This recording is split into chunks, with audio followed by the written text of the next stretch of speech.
नमस्कार साथियों, आज मैं आपको कक्षा 10 हिंदी के 10 महत्वपूर्ण मोस्ट इम्पॉर्टेंट क्वेश्चन जो कि हमारे आगामी परीक्षा 16 फरवरी को होने वाली है उसके लिए बहुत ही महत्वपूर्ण है। 99.9% आने के पूरे चांस हैं, उन्हीं पर आज हम डिस्कस करेंगे। तो सबसे पहला ही क्वेश्चन हमारा है, प्रयोगवादी कवि हैं तो महादेवी वर्मा, गिरिजा कुमार माथुर, रामधारी सिंह दिनकर और जयशंकर प्रसाद। तो ऑप्शन आपका बी सही होगा, गिरिजा कुमार माथुर। ये 100% वाला क्वेश्चन है। ये क्वेश्चन बहुत ही मोस्ट इंपॉर्टेंट क्वेश्चन है।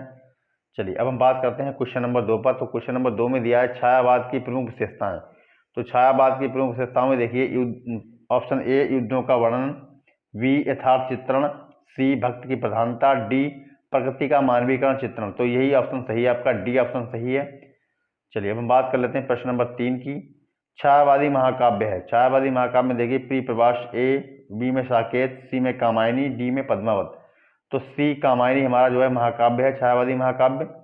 चलिए अब हम बात कर लेते हैं क्वेश्चन नंबर 4 की। हिंदी का प्रथम महाकाव्य माना जाता है। तो हिंदी का प्रथम महाकाव्य देखिए, पृथ्वीराज रासो, पद्मावत, रामचरितमानस, रामचंद्रिका। तो पृथ्वीराज रासो को जो है हिंदी का महाकाव्य, प्रथम महाकाव्य माना जाता है। चलिए अब हम बात कर लेते हैं क्वेश्चन नंबर 5 की। जयशंकर प्रसाद का जन्म स्थान बताइए। तो काशी में, प्रयागराज में, कानपुर में, लखनऊ में। तो जयशंकर प्रसाद जी का जन्म स्थान काशी में हुआ। चलिए इसका ऑप्शन नंबर ए सही होगा। अब हम बात कर लेते हैं क्वेश्चन नंबर 6 पर। चलिए 5 क्वेश्चन हमारे हो गए। चलिए अब क्वेश्चन नंबर 6 पर बात होगी। तो क्वेश्चन नंबर 6 में कह रहा है कि करुण रस का स्थायी भाव। आपके सिलेबस में बस 2 ही रस हैं, एक करुण रस है, एक हास्य रस है। तो करुण रस का स्थायी भाव, तो देखिए शोक, रति, भयानक, क्रोध।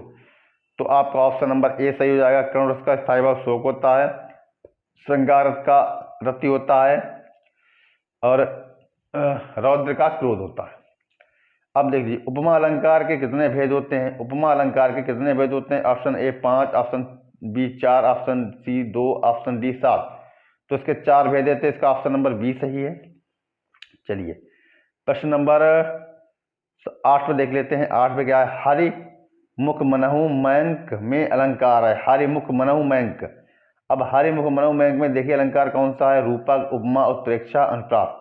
तो उसमें उत्प्रेक्षा अलंकार है, क्योंकि जनु जानु मनुमानो में जहाँ पर आ जाए वहाँ पर हमारा उत्प्रेक्षा अलंकार हो जाता है। चलिए अब हम बात कर लेते हैं क्वेश्चन नंबर 9 की। आहट में प्रत्ययुक्त, आहट प्रत्ययुक्त शब्द है, जिसमें प्रत्यय आहट है उसमें वो शब्द कौन सा है देख लीजिए। सजावट, थकावट, लिखावट, जगमगाहट। तो इसमें देखिए आहट, लिखावट में लिखावट नहीं है, थकावट इसमें भी नहीं, लिखावट इसमें भी नहीं, जगमगाहट। जगमगाहट में देखिए ये ऑप्शन नंबर हमारा डी सही होगा, जगमगाहट। चलिए अब हम बात करते हैं क्वेश्चन नंबर 10 की। चढ़ावा में कौन सा प्रत्यय प्रयुक्त हुआ है। चढ़ावा, आवा, बा, आ। तो चढ़ावा, आवा, ये हमारा ऑप्शन नंबर ए सही है।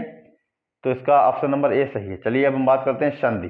ये बहुत ही महत्वपूर्ण संधि आपकी है, क्योंकि आपकी एड़ संधि पहले भी आ चुकी है। तो देखिए एड़ संधि, सु प्लस आगतम, स्वागतम। स्वागतम में अगर आपसे पूछ दिया जाए कि स्वागतम में कौन सी संधि है, तो आप कहेंगे एड़ संधि। वो कहेगा कि एग्जामिनर भाई क्वेश्चन पूछने का तरीका होता है, वो कहेगा स्वागत का संधि विच्छेद कीजिए। तो सु प्लस आगतम, स्वागतम। प्रत्येक, प्रति प्लस एक, प्रत्येक, इसका संधि विच्छेद है। ये भी कौन सी संधि है। अनुयेषण, ये भी क्या है, संधि है। मात्राज्ञा, पित्राज्ञा, ये बहुत ही महत्वपूर्ण 2 हैं उदाहरण। तो अगर ये वीडियो हमारा आपको अच्छा लगा हो तो इसे लाइक और सब्सक्राइब जरूर करें, अपने दोस्तों को शेयर करें। तब तक के लिए थैंक यू, धन्यवाद।